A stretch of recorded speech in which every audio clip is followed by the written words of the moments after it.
now. Okay. All right, so we're recording. Okay. All right, so I guess we'll start with the first question. So it just says like discuss the readings and one outside article that you found you had an impact on your understanding of working with motion. Do you want me to just go first? Sure. Okay. So my article, I can share my screen with you. I don't even know how to do that. I think I'm doing it right. Okay, I think, yeah. Yeah, we can see it. Okay, good. So the article that I found was like all about like what is motion graphics, just because like I literally have no idea. I teach graphic design and that was like it. So this whole class is like foreign language to me, which I actually have been really enjoying just because it's a whole new thing. So I'm learning like new topics and things that I can obviously add to my knowledge. But I really liked that like in the article, he talked a little bit about how, I'm trying to think if I can find it out here, where he talked about like how marriage of sound, motion, and graphic design kind of come together. And then each of the explanations that he goes through, he has a video that explains like what it kind of relates to. And I'm trying to think what else I had on here. And I thought like that was really cool because like I'm a super visual learner. So sometimes I like to just like kind of skim through the text and then I'll watch a video and then I'll go back to the text to kind of re-reference what I was actually supposed to be really retaining from the information. And that's really about it. Like I just kind of really started realizing like the relationship between motion and graphics.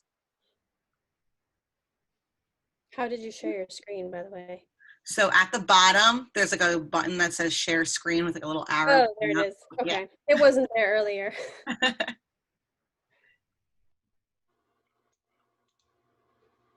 anyone want to go next? I can go next. So I'm Ashley, by the way. Sorry, I joined you guys a little bit late. I was like, I jumped into the conversation and I was like, oh my gosh, so interesting. So my article is actually a little bit more about, it is about motion, but it's more just about film and video and how it affects.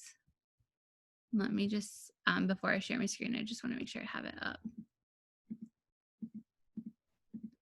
You know, we're on my work computer, so I have like 5 different tabs open at once. So I know. I get it.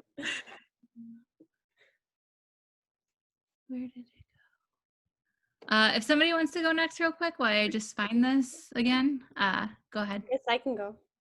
Okay. Okay, let me all know. Oh, did you click desktop 1 when you click share? Let's see if that works. I hit share and then I hit, oh, it's gone now. I hit Safari, but it wasn't. Oh, it's not letting. Yeah, I guess desktop 1 will work. Okay, because I clicked it and now it's telling me to, oh, here we go. Okay, can everyone see? Okay, so this is the article I shared earlier, and it talks more about the past, present, and future. So it's got the history element of it. And I liked at the bottom, it talks about how we have come a ways from like when cartoons were first appearing. And I kind of like these little graphical little elements here that they put, like little funny little cartoon bits in here, like this one here. And then they go down to talking about like the future of graphics, and it talks about how cool it can make something like for this example. So you have this little element here that talks about somebody who wanted to get a haircut and stuff. And then it says in 2020, storytelling is expected to be a great trend in web design, and motion is a perfect way to tell the story of your brand product. And 3D effects, typography, grain effects, all the latest web trends will affect the future of motion design. And it's just how we've come such a long way from back with the little cartoons when we were kids, and now to something like this that looks so futuristic. And this is just a simple like haircut website, I would imagine, is where they got this from. Cool. Yeah, that's neat. Yeah. and then I just click stop share. Yeah. Yes, at the top. Oh, there we go. I don't like Zoom either that much. That's I don't use it that often. I feel like I'm on Zoom all day. Like, Really? We like were my talking eyes about that start to before you up. came on. We were talking about that before you came on, about how most of us use Google Meets and Classroom and stuff. So Oh yeah. I used to use Classroom when I was teaching, but Okay. yeah. I found my article so I can go. Okay. Let me make sure. Okay. So this article just kind of talks about like how motion media is on the rise. I think it's really important to like be kind of ahead on the curve, especially like in this industry. You know, like Jacqueline, you teach graphic design, so like you know that like most of the jobs that are going to exist in 10 years don't currently exist. Yep. And so like I just thought it was really interesting, like as you read through like the digital or the headlines, they're talking about like how media has progressed over the past like 5 years. Like I think about that, like I used to go to concerts and now like they have all LED screens behind them and it's more motion graphics that are like synced up to music. um this I found interesting, that like 59% of senior executives would rather watch a video than read text. And I feel like that really like speaks to like our attention span, as if you've watched like any kind of documentary or anything, like the average time span that like somebody you have to get somebody's attention is within 30 seconds. The average like time span for like a senior in high school is about 30 seconds to grab their attention.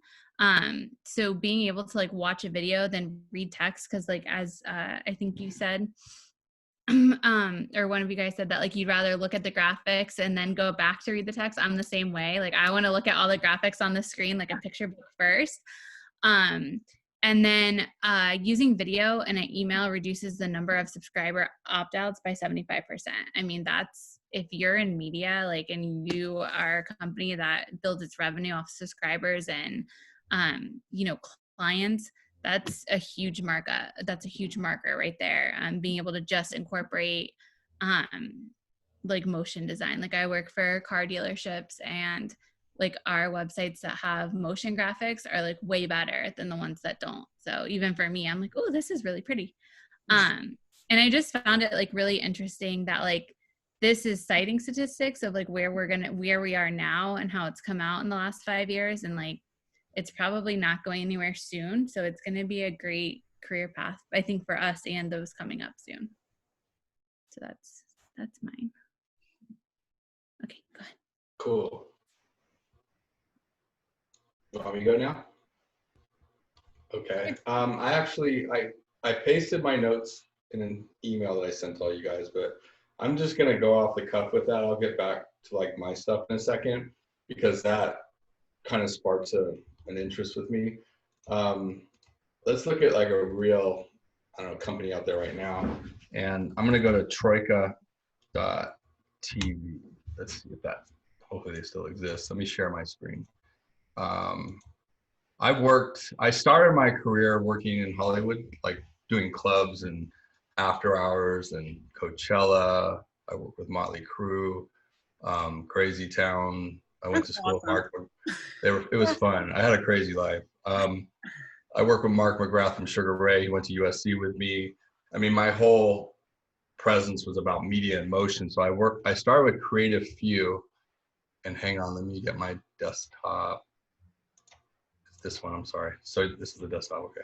I started with Creative Few doing commercials when I left USC, and it's evolved into something so much more crazier. And it's so competitive now that just to get in the industry, in the sports world or media or advertising or commercial world, if you look at someone like Troika, they apply some of the best animated presets when it comes to motion graphics, commercials. I mean, you name it. I think they've been, and this thing keeps moving over to this screen. Okay, wait, hang on.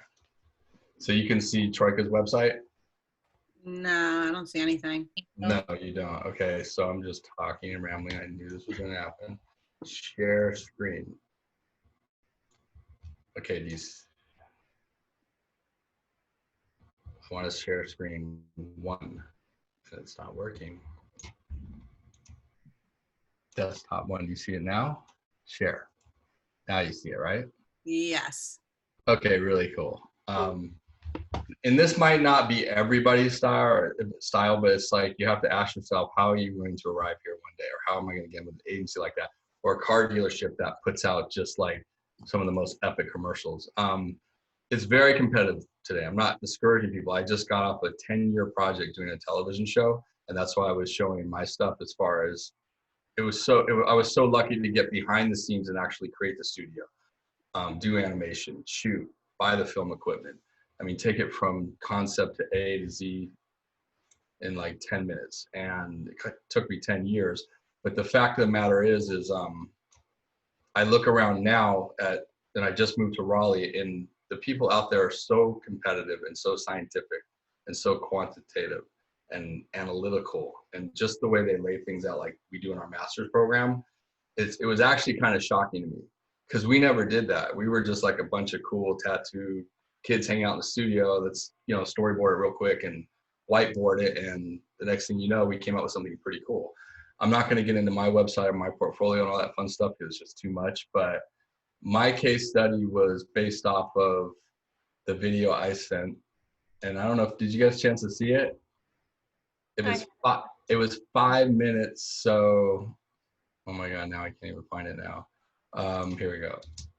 I'm going to do this very fast. 5 minutes. I didn't want to talk too much. Outside reference to a case study, which was myself, building a green screen studio from scratch in Dallas, Texas, and working on a 10 series animated production, which actually I was there for 10 years creating green screen animations. So my experience was as a Blackmagic cinema camera workflow setup, using Adobe Premiere, After Effects, and keying in backgrounds and animation so that we can end up with a result like, well, here's 10 lessons right here. I'm gonna go ahead and just show you a quick trailer of some of the cooler stuff I designed. We were supposed to initially go to Israel and Greece, and that got put off, so that took almost a year in the production. So all this green screen animation, just scrolling through real quick. Mountains in Cinema 4D and After Effects, artwork by Dev White, all animation in Element 3D. I used Red Giant, a lot of LUTs and all of their effects and plugins. This is all After Effects with layering.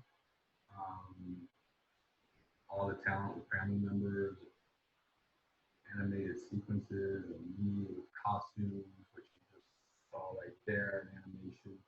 So pretty much that was it. I couldn't find this stuff written anywhere in the world, so I had to go out and create modeling that was lightweight, or Cinema 4D, or grab family members and subjects and recreate this stuff from scratch. And let me tell you something. A couple of years of this stuff, I am done. It is out there. But the experience for just going in and out of After Effects and doing this type of, Element 3D and After Effects text types, motion, theatrical composing was an experience. So with that being said, here's the 10 lessons real quick. If you want them, I'll show them to you in depth or send you a link to them. I don't even put these online. I haven't done it at the time, but you can see each sequence finished has a lot of animation, lower thirds. I'm going to just cut that short because I hate to talk about myself. The honest truth is that project right there was like night and day work, like 15 hours a day. They pay me well, but at the end of the day, when I'm done, I just really, I would rather have a crew of people and a team to do it correctly and storyboard it and, have the budget for it. But here's just quick recommendations. Red Giant. I don't know. Has anyone use it here or seen it? I've never heard Just go look at their demo. I'm going to show you a couple of websites and that's it. Red Giant LUTs, tutorials, films. It's a plugin for Premiere and After Effects. If you don't know how to do something or you want to come up with a really cool animation or maybe a glow or I don't know, flames thrown off of somebody, try that. Then there's Andrew Kramer, and he's from videocopilot.net. And these are all the guys that I've learned. Video Copilot. Hang on a second. I've learned off of that, I've kind of pioneered the industry. and you don't have to go into sci-fi stuff, or you don't necessarily have to be part of that genre. You can take what you want and do what you want with it. So if you want motion and buildings and crust on your fonts and shockwave effects, they're all right here. And a lot of this stuff is pretty much industry standard. Again, they're packages that cost money, but and effects that cost time. But at the end of the day, you know, when you're doing a project in After Effects, like I was doing earlier with, let's just say, motion or applying stuff, all this I had to do from scratch, but the plugins come in here. So it's so nice to just be able to click something and if you want your camera to zoom and pop out of the screen and put an effect or a transition, or you can come down here and then use Red Giant, which is here, Magic Bullet. So there's coloring, film, looks. I mean, you can apply so many amazing LUTs on there to make just your average shot look like a motion picture thing. So I just want to show you those really quick things. I'm probably at 5 minutes right now, and how to get, you know, really cool stuff in the industry into your system. Again, it's a plugin.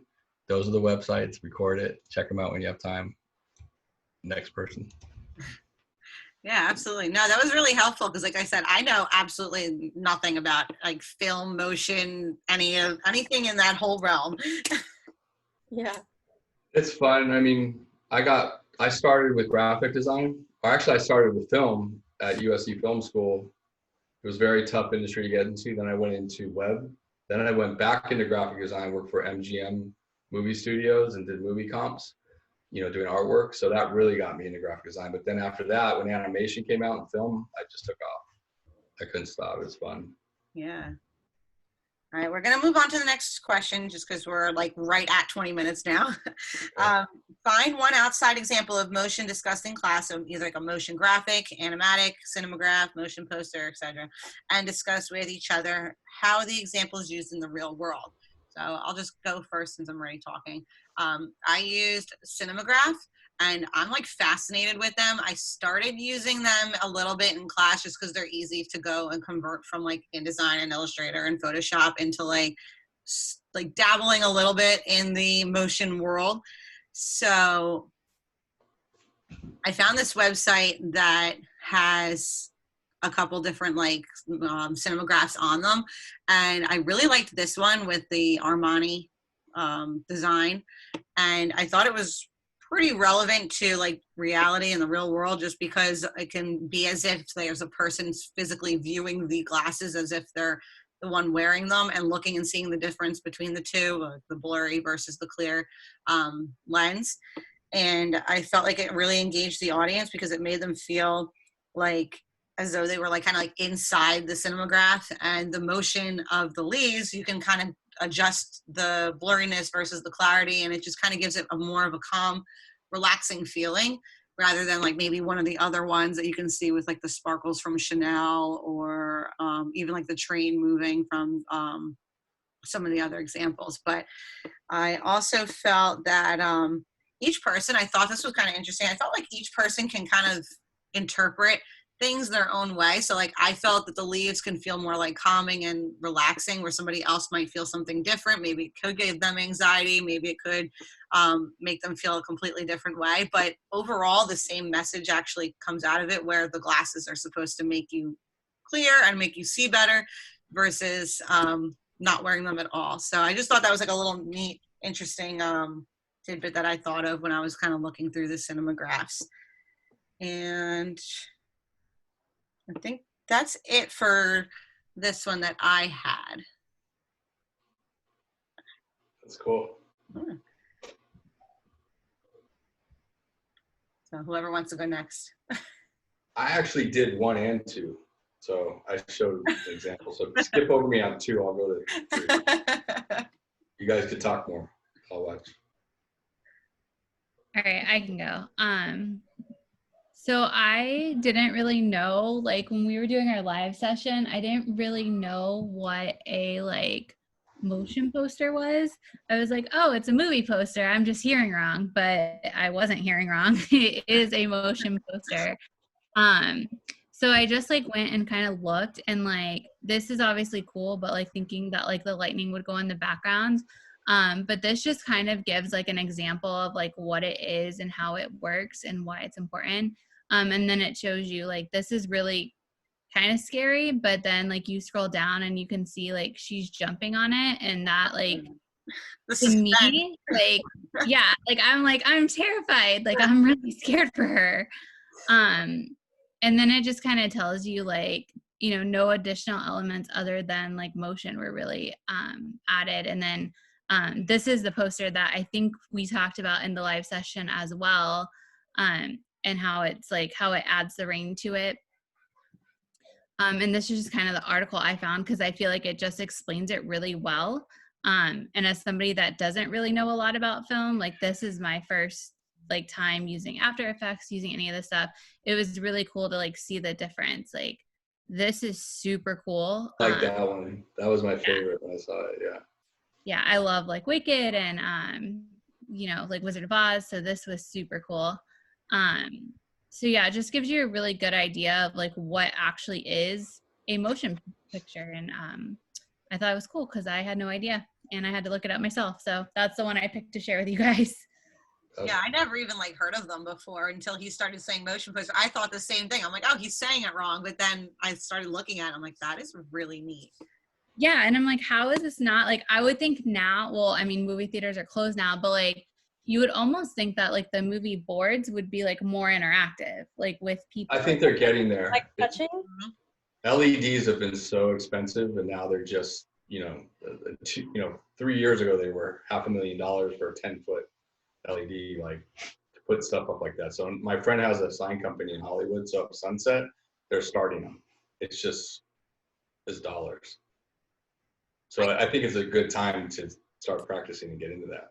But I know people like 71 Design Team and my friend Glenn Garland out there, they actually corner the market with making those posters for people and sending out comps. So I'm sure they're trying to do animation now. I'm gonna find out though. You gave me a good idea. Yeah, because I feel like that'd be really cool for like, I almost feel like a holographic, like when, like a scary Yeah. movie when you walk by, but like it's like more like motion. Then you have to like walk by it again and be like, whoa, wait, what? Are you And then- talking like Jurassic Park, or was it Jurassic World, where they had that dinosaur on the thing and you could just walk through it? yeah, like something like that almost. Maybe Yeah. you crash your car as you're looking at it driving by. Yeah. Safety Like, it's like, how did you crash? I was too I distracted. was watching the movie. Yeah. Yeah, but like this reminds me of Saw for some reason. I don't know why, but it I just can has like see that. feel. And like if I were to walk by that in the movie, like even just like in the movie theater, and I'm not like actually going to see that movie, but if it's like a promotion, that would catch my eye a lot more so than just the still life poster. Yeah, exactly. Yeah, it's subtle. It's a lot to be said. Yeah. Yeah. Kind Simple. of like the same thing when I was talking before with like emotion too. Just like it causes so much suspense for me where I'm like, I want to watch what happens next, but I don't at the same time just because it's so suspenseful. Mhm. Yeah. Yeah. Like So I'm gonna TikTok, Yeah. stop sharing my- addicting, Yeah. staring at the same thing. Yeah. Like, I feel like you can make a lot of inferences from that. So like now I don't like scary movies, but now I want to see that because I'm like, I want to know if I'm right. Like, Right. I guess in Korea they had the same thing. I was stationed over there and we went to the movies and there was this giant wall and it was an interactive wall that you could touch little objects and make them float in this way and that way. And it was also in reference to the movies that they were showing. So I guess South Korea is kind of on that in a sense, but at the same time, it's like, I haven't seen it anywhere else since then. Just interactive posters and whatnot, sort of, on their big giant wall. that's pretty cool. I know at Full Sail they have like in the main area they have it's two big walls of like the graduates of like the Hall of Fame graduates, and you can click on their name and like they talk to you. Oh, And then Fun! they like read their story. It's cute. But it's not like a holographic of them. It's just like you click their face, but it's cool. That's cool. That's cool. yeah. Yeah. Interesting. Okay, who's next? I guess I I was looking kind of in reference also to what Jackie was saying. Like I didn't know, I've heard of a cinemagraph before, but when I would research it, I came across more Pinterest examples of what a cinemagraph was. And since I don't have much experience in any of that, I'm trying to get my screen, it's not working again. Oh, here we go. Which one do I click? What's the first one? It should be like the desktop one or something. Yeah. Can you guys see it? Okay. So as you can see, I've kind of been clicking through these to see, and all it gets me is these Pinterest examples, plus the one that Jackie just shared. I think it was this one. It was similar to this one. Yeah. So I guess I just wanted to see what it actually was. And then I also came across her same article too. So that was pretty funny that she shared that, because I did happen to see that one too. But then you get like 100 plus best motion picture images in 2020. And that wasn't cinemagraphs. Was it this one? There was one that I came across that had a bunch of, oh, here we go, a bunch of cool ones. Oh, it's not letting me on it. Go figure. Oh, here we go. I guess you can kind of see it, right? Yeah, we can see it. So like something like that is super cool. Just like he said, there's more stillness going on, and then there's the motion of the water being poured, or you've got like the butterflies here. So I just found that really cool. I don't know, do they get the real butterflies? But I just think it's super cool. So now I know sometimes with cinemagraphs, it can either be like a repetitive shot of like 100 of the same like section of like whatever it is, like a photo, and then something is moving in the photo over and over again, and then they go back in and edit it. Or I guess there's a way you can go into After Effects and take that one shot and then manipulate it that way too. I've never done it that way, so I'm definitely motion graphics is all so new to me. Yep. I'm self-taught with graphic design in and of itself, so I've barely even touched that surface. So we used to do this in Flash, and this was probably way before your time. I mean, I spent so many years in that, but we'd create like a animated GIF type of thing, and it's a movie that just kind of loops, and it just bought people time. Yeah. I didn't want to talk about cinemagraphs, but I did want to talk about, one of the questions was an animatic or a production, which was... Yeah, animatic. What I did was found something really super stellar, which talks about the LED walls and stuff. And it was actually the production and the making of Mandalorian.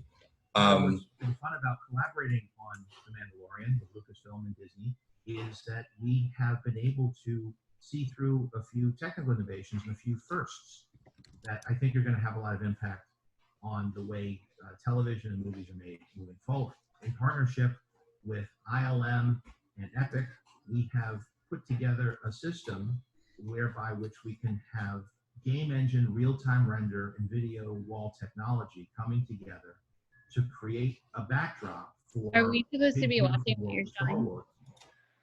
Can you see that? No, we Not see you. again. I'm so stupid. It's okay. Dang, I'm probably gonna get an F for this class. Sorry, teacher. Yeah. Okay, now. Yeah. You see it? Now you're good. Okay, I'm just gonna scroll over it because I thought this was the coolest thing in the world, because the reason why I brought up my thing earlier is because green screen was such a pain in the butt. I mean, it has spill. You have to be 8 feet from the wall. You have to have lighting at a certain angle. With these guys, if you watch right here, coming together to create a backdrop for the big, beautiful world of Star Wars.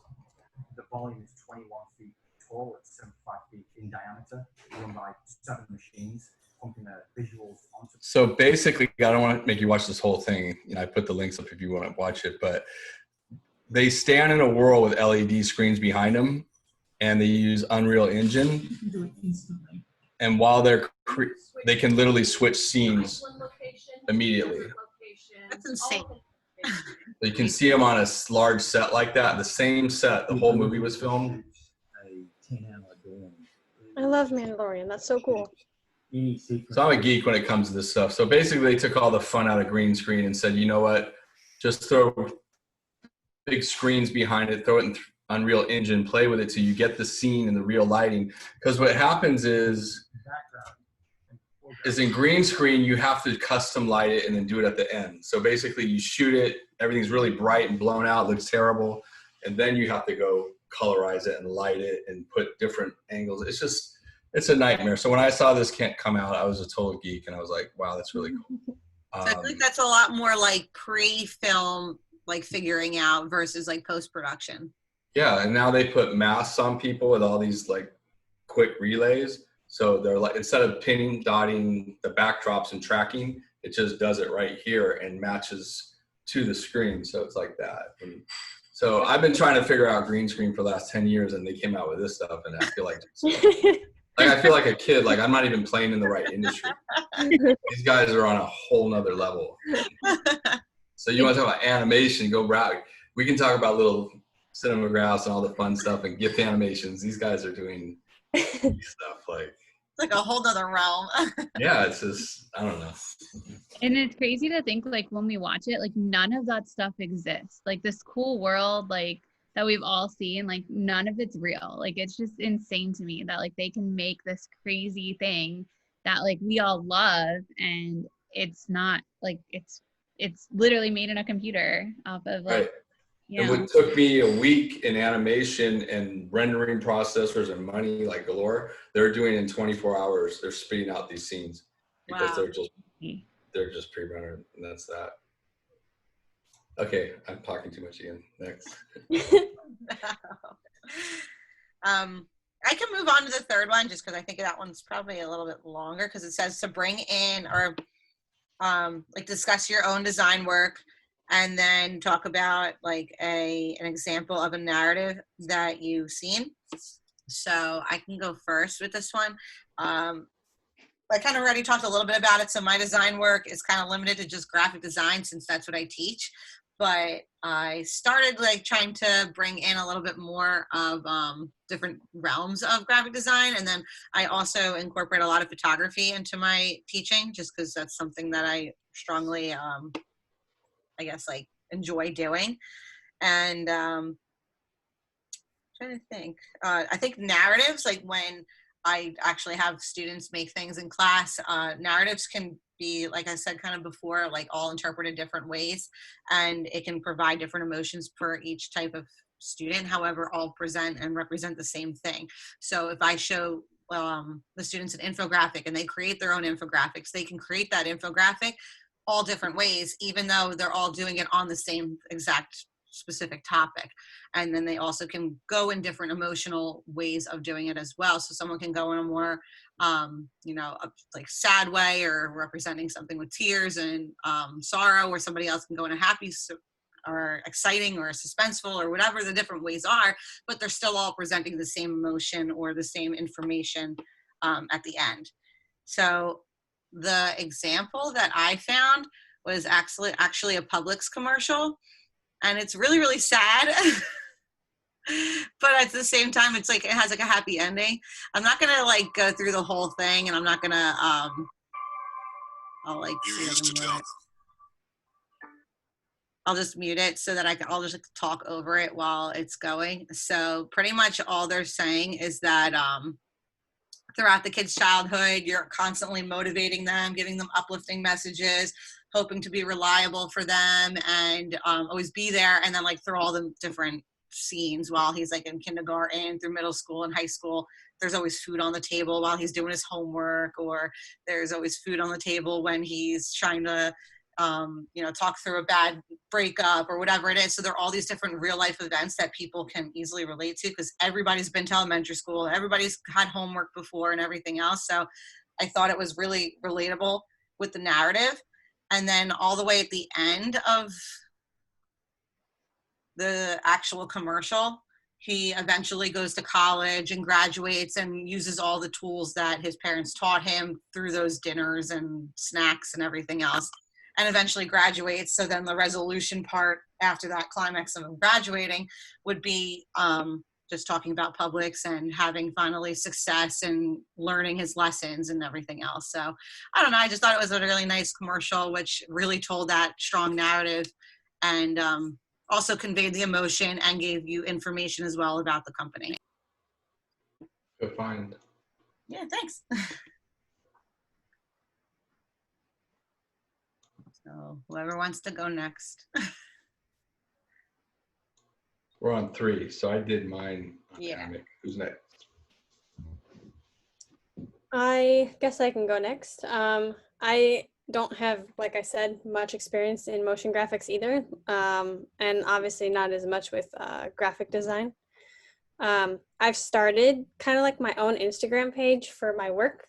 Not work because I don't get paid doing it, but you know what I mean. It's like a hobby to me right now, and it's just building up my portfolio so that way, hopefully, when that time comes and I can start doing some freelance stuff, I have my work or my past hobbies that I've done, projects to show.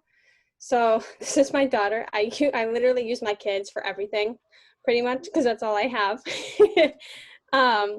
And it's time. I called it Timeless Illusions, and it basically mixes photography, and I don't like just doing photography. I kind of like the pre-editing of it all. Like I make my photos look kind of fantasy style, if you will.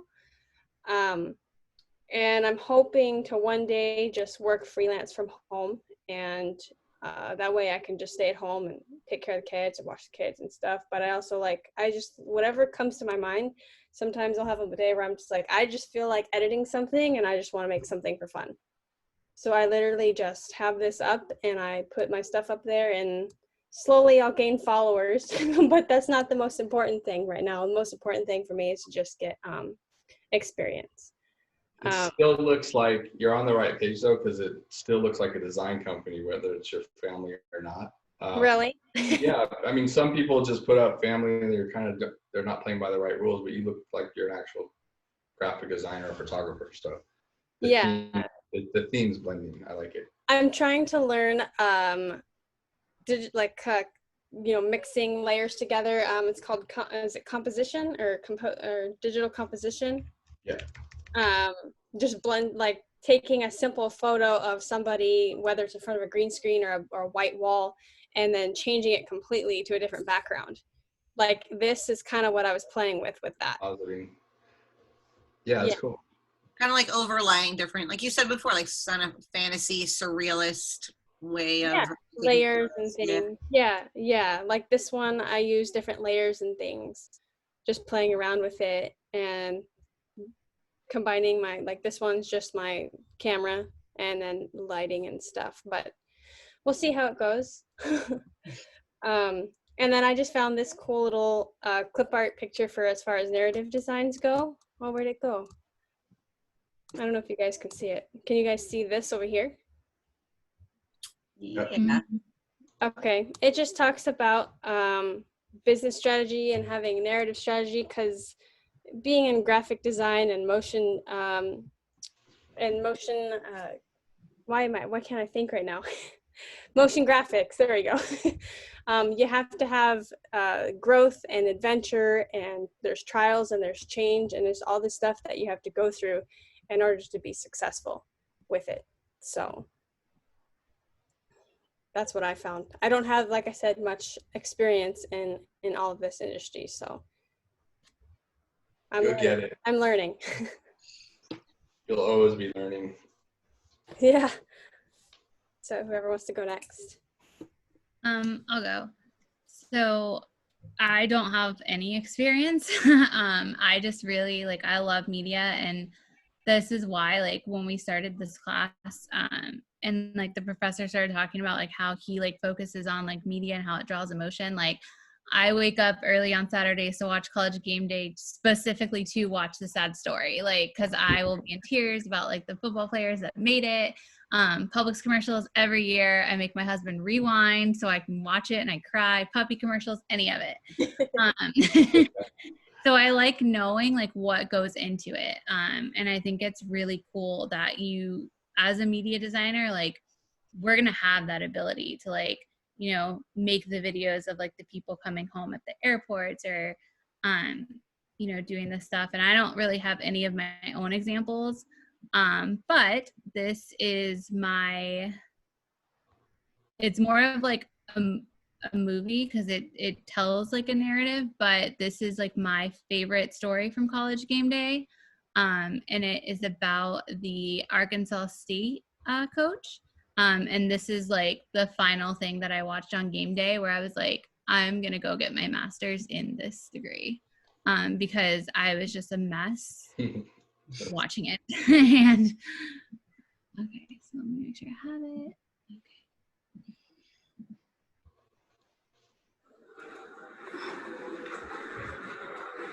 All right. Before we get to film, I think I got to get something off my chest. I want to make sure that we're all on the same page. I do not want you to leap the pressure of having to win a game for my wife or for me. You could not win enough games to make me love you anymore. You could lose every game this season and I would still love you just as much, and so would she. This is not. So I won't make you watch the whole thing, but what's important is he left coaching to be with his wife. She ended up passing away, and in their big rival game, like they go through this whole narrative of the story, and at the end of the clip is the team, and I don't know if it's specifically this clip, but at the end of the clip, it's the team running out, and their entire rival team is dressed in pink in honor of their. Oh my gosh. Like, I'm gonna start crying just talking about it, but it's this great story, and like just the way they told the story. Now. There it is. Yeah. So it's the team running out, and it's the first thing he sees is like the other team. So yeah, so that's my favorite story. But the Publix commercials are always a good one too. Those are great. So if you need me on Saturday morning, that is where I will be. I don't even know anything about him. I don't know anything about the team or anything, and it still just gives me emotion too. And Yeah. that's the way that they can really, I guess, bring someone in, you know. And there's a lot of people that can relate to having a family member. Like my mom passed away from cancer back in 2017. So, you know, it stinks. And I lost my mom in 2007. That's weird. yeah, and I just lost my aunt back in April, and we couldn't have a funeral service due to COVID. So finally on the 23rd of this month, we're going to get to do that. Wow. So it's just commercials like that can really pull the heartstrings of a bunch of people who can relate to that. So yeah, absolutely.